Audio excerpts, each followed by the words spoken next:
Hello friends, Radhe Radhe. कैसे हैं आप सब? आई होप सब ठीक होंगे। तो फ्रेंड्स, मैं आज आपके सामने स्लीव की कटिंग बताने वाली हूँ। तो जैसे स्लीव का परफेक्ट कटिंग रहता है ना, तो वो हमारी बॉडी पे बहुत अच्छे से फिट बैठता है, कहीं से भी झोल नहीं आता और जो साइड में फूलन आता है वो भी नहीं आता।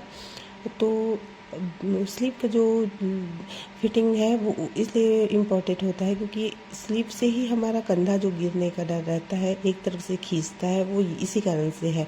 तो मैं आपको प्रॉपर तरीके से बताऊंगी। तो मैं ये देखिए नाप लिख के रखती हूँ। जैसे स्लीव की लंबाई मैं ले रही हूँ 9 इंच, आर्म होल इसका 18 इंच है और बाइसेप जो है 14 इंच है। बाइसेप का नाप किस तरीके से लेते हैं, जैसे आर्म होल के पास से हमारा स्लीव फिटिंग में रहता है ना, वहीं से हमारा बाइसेप का नाप होता है। तो ये देखिए स्लीव की लंबाई मैं 1 इंच बढ़ा कर लूँगी।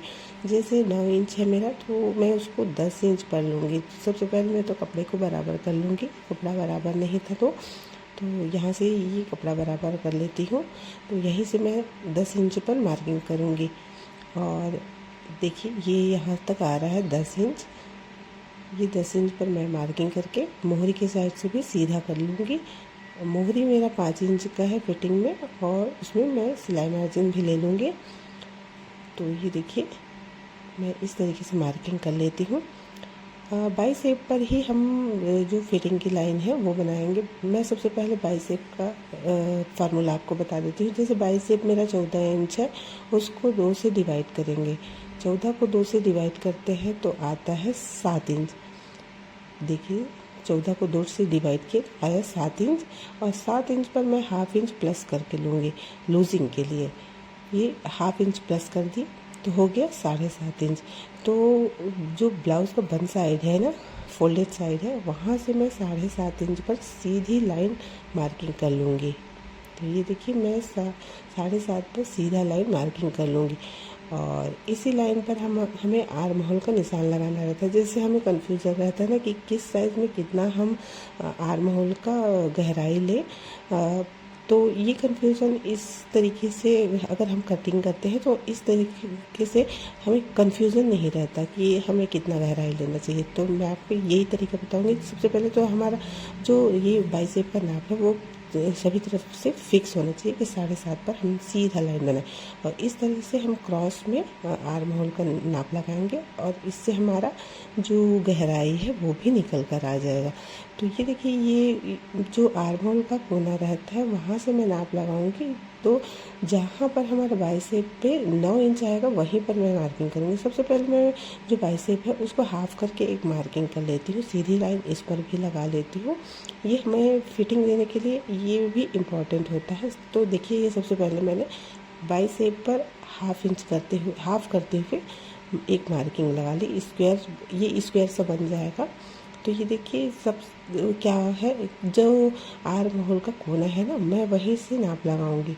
तो जो बाइसेप है ना, बाइसेप पे जहाँ पर भी 9 इंच आएगा, आर्म होल के कोने से बाइसेप पे जहाँ पर भी 9 इंच आएगा मैं वहाँ पर मार्किंग करूँगी। क्योंकि मेरा आर्म होल 18 है, 18 का आधा होता है 9 इंच, तो 9 इंच पर मैं मार्किंग लगाऊंगी। तो ये देखिए ये कोने से कहाँ पर आता है मैं वही पहले देखती हूँ। उसी से हमारा जो आर्म होल का गहराई है वो हमारा निकल के आ जाता है। तो ये देखिए आप इसी तरीके से कर सकते हैं। बाइसेप पर आपको मिलाना है आर्म होल के कोने से 9 इंच पर, जितना आपका आर्म होल है उतना। तो ये देखिए मेरा यहाँ पर आ रहा है, यहाँ पर आ रहा है 9 इंच। तो मैं देख लेती हूँ कितने इंच का गहराई आ रहा है मेरा। तो ये 4 इंच के आसपास आ रहा है गहराई। 4 इंच इसलिए आ रहा है क्योंकि स्लीव की भी लेंथ थोड़ी ज़्यादा है और शॉर्ट स्लीव जो शॉर्ट वाला स्लीव रहता है ना उसमें थोड़ा कम ही आता है गहराई। तो इसमें तो 4 इंच के आसपास आया। तो ये देखिए इसको मैं स्क्वायर शेप में बना ली। यहाँ से मैं 4 इंच पर सीधी मार्किंग लगा लेती हूँ। अब मुझे क्या करना है, फ्रेंच कर्व लेना है। फ्रेंच कर्व की ही मदद से हमें जो स्लीव की जो जो शेप है वो देना रहेगा। तो ये देखिए उससे पहले मैं क्या करूँगी, जो गहराई लिए है ना 4 इंच, उसको भी मैं हाफ कर लूँगी। ये हाफ जैसे 4 इंच है तो उसको मैं डायरेक्ट ऐसे पलटा करके हाफ जहाँ पर भी आ रहा है वहाँ पर मार्किंग कर लूँगी। तो ये हमारा जो सेंटर पार्ट है वो मिल जाता है। ये देखिए यहाँ से जो क्रॉस मिल रहा है ना, वहीं से हमें स्लीव की फिटिंग लगानी है। फिटिंग यहाँ से लगाते हैं तो ये जो सामने गहराई रहता है वो बहुत ही अच्छे से आता है। और फ्रेंच कर्व को किस तरीके से रखना है मैं बताती हूँ। देखिए इस तरीके से, ये इस तरीके से रखना है और हमें यहाँ तक जो सेंटर में मैं क्रॉस में मार्किंग की हूँ वहाँ पर हमें मिलाना है और इसी को ये इस तरीके से पलटा लेना है।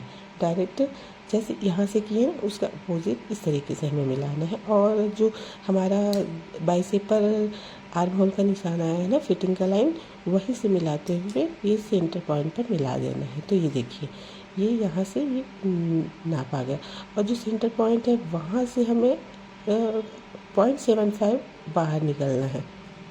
0.75 जो मार्किंग हम करेंगे वो हमारा पीछे साइड का नाप रहेगा और जो अंदर गहराई रहती है वो सामने तरफ का आ जाएगा। तो ये देखिए जो सेंटर बीच का आ रहा है क्रॉस में, वहीं से मैं 0.75 बाहर की तरफ निशान लगा लेती हूँ। जैसे पहले फ्रेंच कर्व का नाप मैंने तरीका रखा था, सेम उसी तरीके से मैं फ्रेंच कर्व को फिर से रख लूँगी और उसी तरीके से मार्किंग कर लूँगी। ये स्लीव का पीछे का पार्ट फिटिंग में आता है। तो ये देखिए फ्रेंच कर्व को मैं इस तरीके से रख के मैं मार्किंग कर लूँगी। इसको छोड़ के मैं सिलाई मार्जिन एक्स्ट्रा ले लूँगी। तो इस तरीके से हम स्लीव की कटिंग करते हैं तो ये बहुत ही अच्छे से फिटिंग में आता है और हमारे बॉडी पर बहुत अच्छे से बैठता है। तो आई होप आप सबको पसंद आया होगा। तब